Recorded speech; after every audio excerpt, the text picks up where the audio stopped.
Assalamualaikum warahmatullahi wabarakatuh. Nama saya Ibnu Fadil Agonina, berasal dari kelas 6. Saya akan menceritakan kisah tentang Abu Bakar As-Siddiq. Abu Bakar As-Siddiq adalah khalifah atau pemimpin pertama setelah Rasulullah SAW meninggal. Abu Bakar memimpin umat Islam selama 2 tahun, dari 632 sampai 634 Masehi. Abu Bakar adalah orang pertama di luar keluarga Nabi yang memeluk Islam.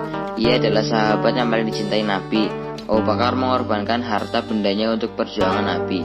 Putri Abu Bakar, Siti Asiyah, dinikahkan dengan Nabi. Gelar As-Siddiq yang berarti amat membenarkan diberikan karena Abu Bakar adalah orang pertama yang membenarkan peristiwa Isra Miraj. Setelah Nabi wafat dan sedang menunggu dimakamkan, kaum muslimin mengadakan pertemuan di Safikah, balai kota Bani Sa'idah. Mereka membicarakan siapa sosok yang tepat untuk menggantikan Nabi. Kelompok Ansar mengusulkan Sa'ad bin Ubadah. Kabar itu terdengar para sahabat dan keluarga yang sedang mengurus jenazah Nabi. Lalu 3 orang sahabat, yakni Abu Bakar, Umar bin Khattab, dan Abu Ubaidah bin Jarrah menyusul ke pertemuan. Saat kelompok Ansar bertemu kelompok Muhajirin, terjadi perdebatan. Masing-masing bersikukuh mengajukan calon pemimpin pengganti Nabi. Perundingan tak juga mencapai titik temu, sampai Abu Ubaidah menyampaikan, "Sahabat-sahabat Nabiku dari kalangan Ansar, kalian adalah pihak yang pertama menolong dan membela agama Islam. Oleh karena itu, jangan kamu menjadi orang pertama yang memecah belah dan merusaknya," ujar Abu Ubaidah. Setelah suasana tenang, terpilihkan Abu Bakar sebagai pengganti Nabi. Alasan terpilihnya Abu Bakar yakni 1. Sahabat Nabi yang paling senior. 2. Selalu dekat dengan Nabi sehingga tahu cara memimpin umat dan negara.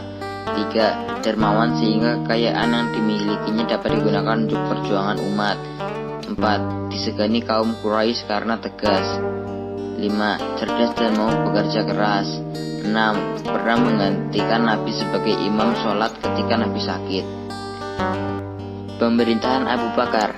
Di masa kepemimpinannya yang singkat, Abu Bakar menyelesaikan perpecahan menjadi suku-suku bangsa Arab. Beberapa suku tak mau lagi tunduk kepada pemerintah Madinah setelah Rasul wafat.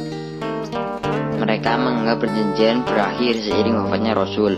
Abu Bakar menyelesaikan perpecahan ini lewat perang Ridho atau perang melawan kemurtadan. Panglima yang berjasa pemimpin perang yakni Khalid bin Walid. Hal lain yang dihadapi Abu Bakar yakni orang yang tak mau membayar zakat dan orang-orang yang menganggap dirinya sebagai Nabi pengganti Muhammad.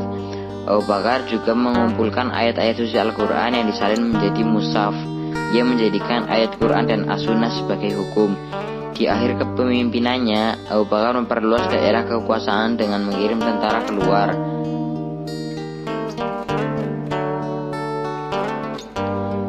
Pada 634 Masehi, Abu Bakar mengirim Khalid bin Walid dan pasukannya ke Irak. Mereka berhasil menguasai Al-Hirah.